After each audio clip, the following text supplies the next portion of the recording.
May the words of my mouth and the meditations of my heart be acceptable in thy sight, O Lord, my strength and my Redeemer.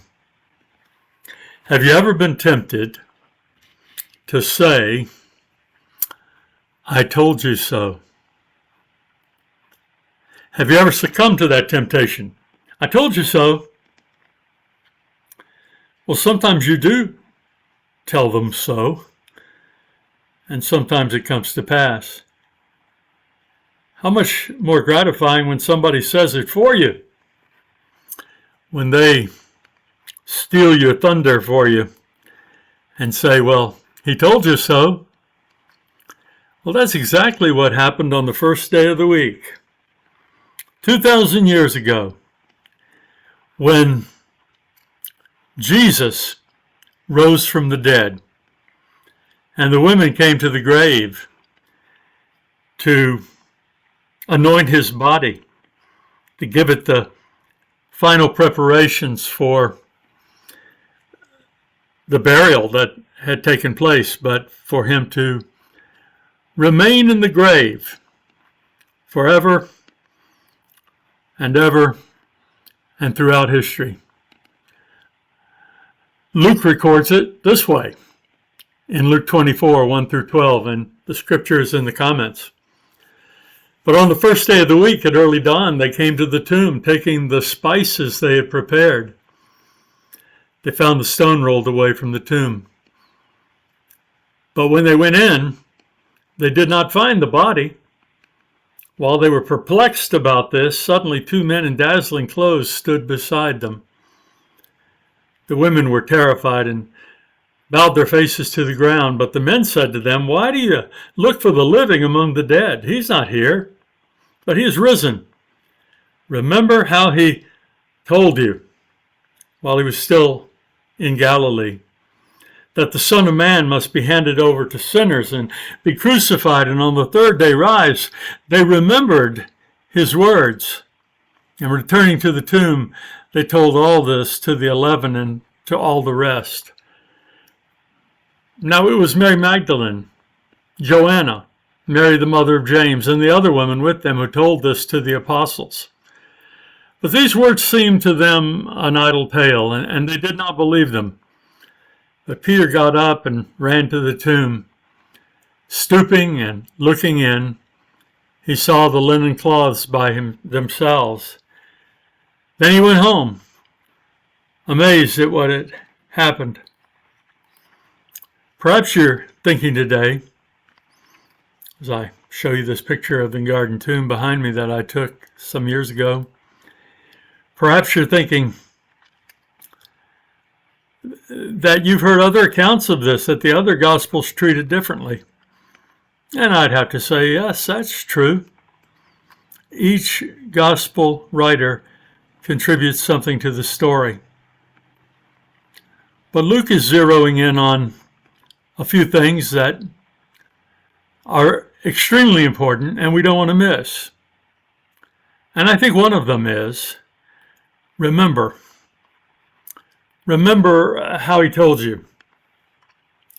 I took this picture on a little side road that walks you down to the Sea of Galilee and a hillside where you can overlook it. And I think of how many of the teachings of Jesus took place around that lake, that Sea of Galilee. How important it was in his ministry, how vital it was, and how these were his hometown folks from his own region, from his own countryside, folks from his culture within the Jewish culture.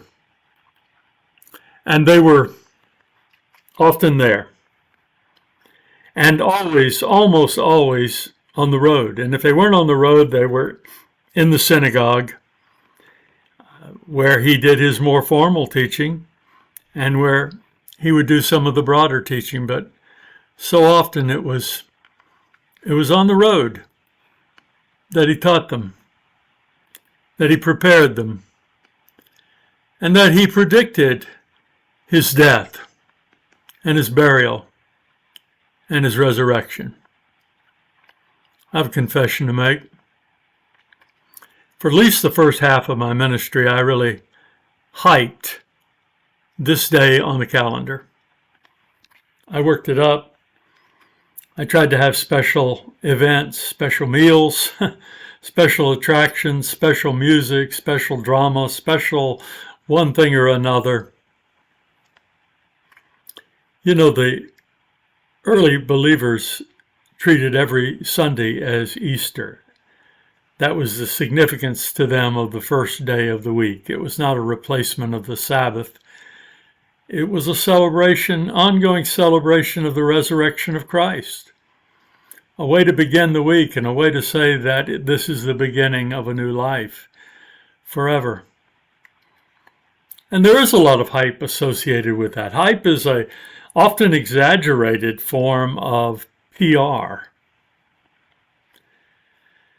And somewhere along the line, I realized it really wasn't working.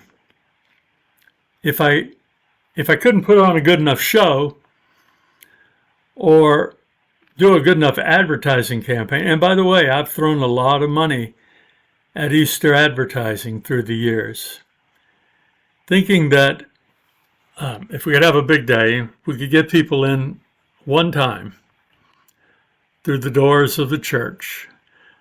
A certain percentage of them would want to come back, and we'd be able to add value to their lives. We'd be able to impact their lives with the good news of Jesus. It's never worked in any of my churches. I didn't have a big enough budget. Or, I pastored people that were from elsewhere, and so when they went home, they went somewhere else. And also, our ministry has often been with folks that weren't steeped in those traditions of being Christmas and Easter believers. They were just more consistent. They were just more everyday. And when I embraced that, I embraced kind of a no hype style for my own life and my own ministry. Those who use it, God bless you, more power to you. So the real confession is that I still tried to put together a pretty nice PowerPoint to go with this and integrated some music, and I've been doing that on our blog. And I thought I would try to do it live, but it fell apart. It didn't work. There'll be something up there. There is something up there on the internet. A lot of pretty pictures and some pretty songs, and a little short of hype. The preaching's not hyped like this. Conversational today. But where my meditation has been on the last few days as I've thought about this message, believe it or not, has been on the spices. It's the things that the women prepared. I'd love to preach a good sermon on how it was the women who remained faithful and came and first received the message. And you can get a little bit of that on the blog. But it's the spices I keep coming back to. How carefully they must have prepared those spices to anoint the body of Jesus. And then in the end, what happened to the spices? There was no body to put them on. Did they abandon them? Did they drop the jars and they broke? Did they just take them back with them? Well, what happened to the spices? They didn't get to use them, did they?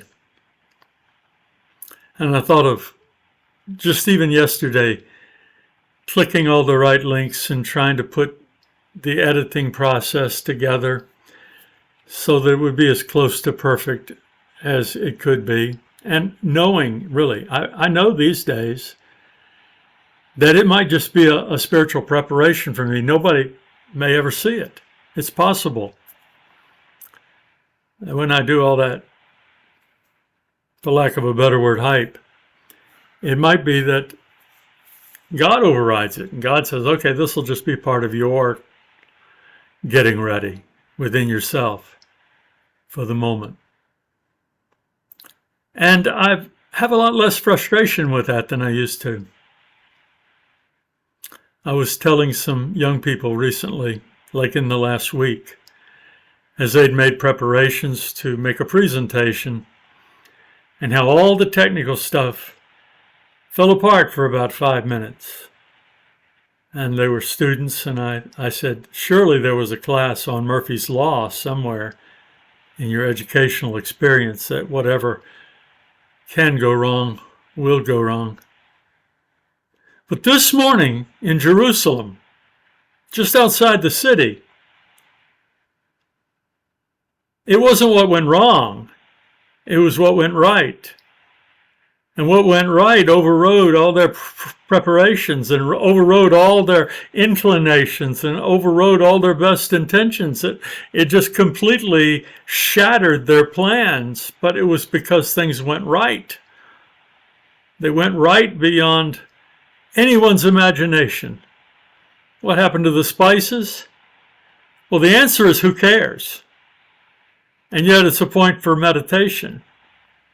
It's a platform for a greater message that God prepared. And God's always preparing these messages for the world. And they often revolve around the things you think are so important and so vital, maybe are not important at all. You don't need your spices here. The body's not decaying. There's no stink. There's nothing to cover up.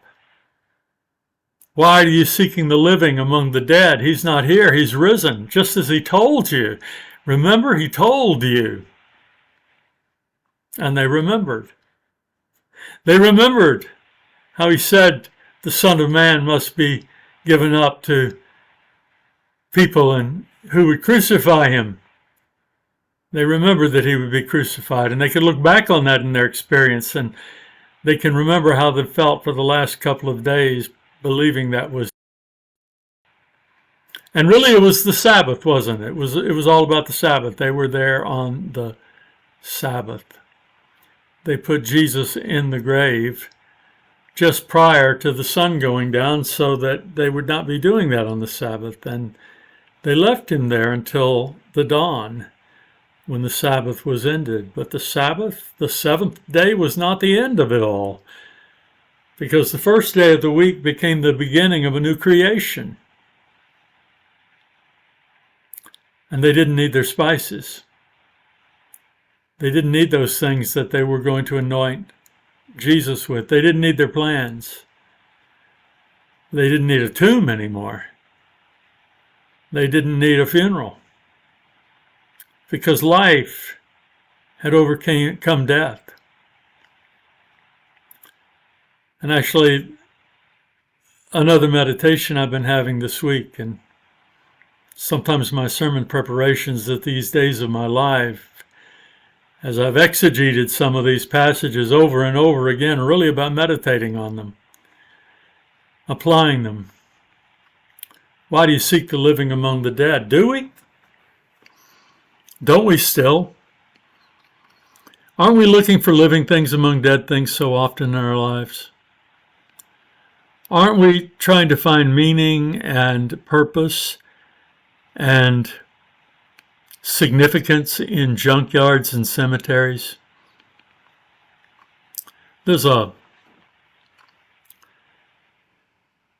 cemetery literally across the little ravine that they call a valley outside of Jerusalem. And it's right there by the Mount of Olives. It's a very old cemetery. It's a very exclusive cemetery. You got to be somebody to get buried in there. All the graves are above ground. They're whitewashed stone. It's kind of what Jesus would have been looking at if he looked out across from the city side. And it's what the Bible calls whitewashed tombs. And Jesus called whitewashed tombs because he kept them very clean. And he put stones on them to remember your loved ones. Well, those are more modern tombs. The less so, Jesus buried in probably a dugout cave And we let everybody else argue about where it was. I've been to the Garden Tomb, and I've been to the more hyped tomb where people stand in line. And it really doesn't matter because they're all empty.